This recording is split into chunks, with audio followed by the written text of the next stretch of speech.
Pour mes frères les morts, faites l'aumône de votre prière, de vos bonnes œuvres, de votre souffrance et de votre sacrifice.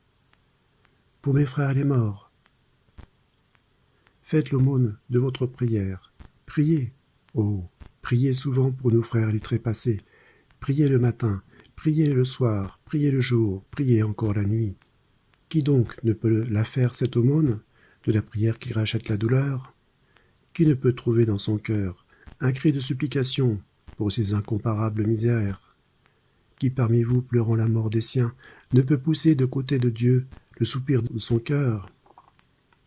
Ne fissiez-vous que transformer en prière le gémissement que la nature vous arrache?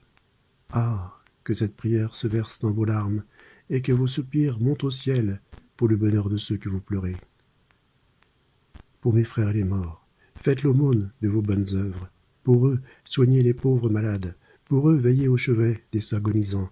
Pour eux, visitez les prisonniers. Pour eux, protégez les orphelins. Pour eux, consolez les veuves. Pour eux, essuyez les larmes de tous ceux qui pleurent, et qu'ainsi votre charité, en diminuant les souffrances de ce monde, qui a un purgatoire aussi, adoucisse et abrège pour nos frères morts le purgatoire de notre vie. Pour mes frères, les morts, faites l'aumône de votre souffrance. La souffrance, c'est la grande satisfaction que Dieu demande à leur amour débiteur de sa justice. Donc, souffrez pour eux, afin qu'ils souffrent moins. Souffrir est inévitable, c'est la loi de la vie. Quoi que vous fassiez pour la fuir, la souffrance, bon gré mal gré, un jour vous atteindra. Et alors, ce qu'il y aura de plus douloureux pour vous, ce sera la pensée de souffrir inutilement. Si vous le voulez, votre souffrance sera féconde, elle sera libératrice.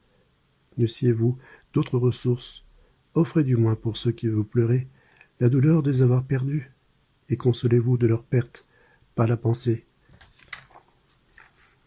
que vos souffrances abrègent leur souffrance. Ah, pour mes frères, les morts, c'est un frère qui vous en supplie. Faites surtout l'aumône du sacrifice. Oui, pour diminuer leur peine. Offrez leur sacrifice. Offrez le sacrifice. Non seulement le sacrifice de Jésus-Christ, mais le vôtre qui prendra du sien un mérite réparateur. Sacrifice d'un plaisir, sacrifice d'une affection dangereuse, sacrifice d'une lecture mauvaise, sacrifice d'une habitude coupable, sacrifice d'un objet de luxe et de pure vanité. Choisissez la meilleure victime. Cherchez-la surtout au fond de votre cœur, et mettez-la sur cet autel, tout près de l'agneau immolé, pour le salut de tous.